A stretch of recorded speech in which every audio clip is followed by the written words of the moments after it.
So, it's about 1:10 in the morning here, and I would have commented on this earlier, but I couldn't bring myself to actually check the news because I knew this was coming. In fact, I told everybody this was coming, and everybody's like, "No, Zach, you're crazy. George Zimmerman's going to jail." "Oh, Zach, you're so goofy. George Zimmerman's not going to get away with murdering an unarmed 17-year-old kid." And then I'm the last one that's laughing because George Zimmerman just got away with murdering a 17-year-old unarmed kid. Now, I'm not saying, and I don't want to say, that I could do a better job than that prosecution did, but I could do a better job than that prosecution did.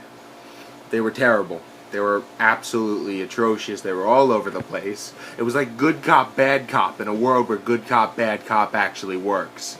You had the sweet older man with a creepy mustache, and then you had the pissed off young guy. Oh, he's so angry. His mom kicked him out of his basement. But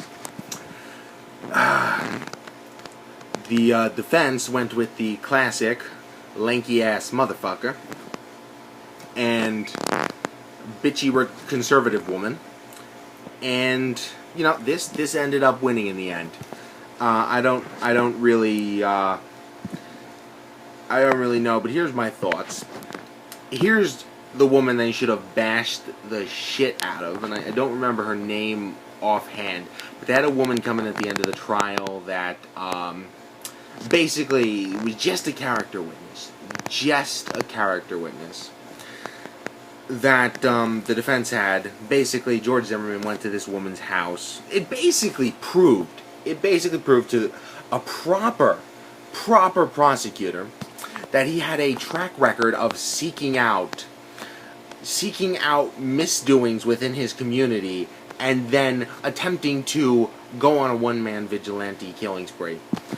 Except he never killed anybody before, so I guess it wouldn't be a killing spree. But he proved that he not only sort of thrived on being a part of investigations in his town, he literally went out of his way to do this, and they did nothing with it. They let this woman talk. They asked her a bunch of easy to answer questions. Did this make you feel safe? Yeah, it made her feel safe. It made her feel, and this is what happened. That is what fucking screwed them, because it was an all-woman jury. And I don't want to be a sexist. I don't want to be, a bigot. But what the fuck did the women fucking care about? I couldn't see the jury. I assumed that was for their protection, or maybe I just wasn't watching well enough when they were actually being shown on screen. But yeah, I assume they were in their 30s to 40s, and I assume they all have at least 2 kids. So when this woman comes up and basically talks about these 2 black guys who bust into her house and are robbing her, and I hate to say that most people who will rob you are black, but I think to not say that would be worse, because it's kind of true. But she was apparently crouched in her baby's room, holding her baby in one hand with a knife, with like rusted scissors, and she had to expressly state rusted scissors. And how the fuck do you not see this is all fucking sympathy scare tactic? Put yourself in this situation. Would you be happy if George Zimmerman showed up at your house and basically tried to comfort you? And of course, all of them were like, apparently, yeah, we would. We want the fucking fat-ass Latino to come. But you could have done more with this. Just like you could have done more with the fact that they had the fucking gym guy come in and talk about how basically use the, what I'm sure will be the next Twinkie defense, the pudgy dumb shit defense, where they basically just asked him a bunch of questions. Is George Zimmerman fat? Yeah, use your damn eyes. That's what I would have said if I was on the fucking witness stand. Use your fucking eyes. Is George Zimmerman a skilled fighter? What the fuck do you think?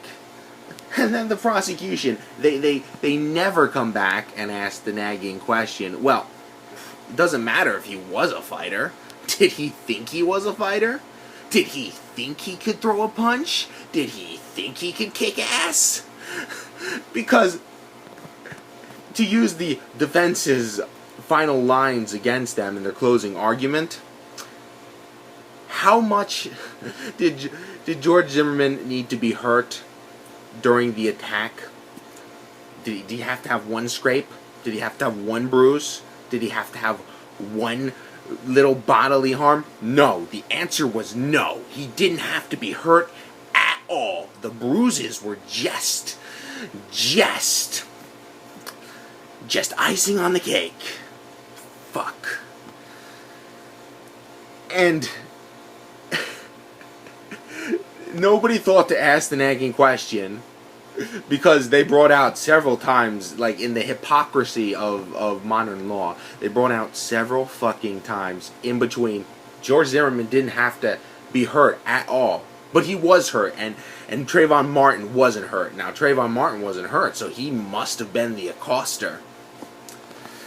And, of course, I'm not talking about the bullet wound that's lodged in his chest that killed him. I'm talking about cuts and scrapes and bruises, but they just said that he didn't need to be hurt. And, okay, this is going to be the weirdest, most retarded question in the fucking universe, but if you don't have a gun, can you still stand your ground? Because it seems like this whole case is built around the concept that George Zimmerman felt fear for his life. So he had to shoot him because he's a weak, pudgy piece of shit that can't defend himself otherwise. But here's my theory. George Zimmerman, the overzealous wannabe cop, as the prosecution said, I don't think he's a wannabe cop. I think he's a wannabe superhero. I think he thinks he's Batman.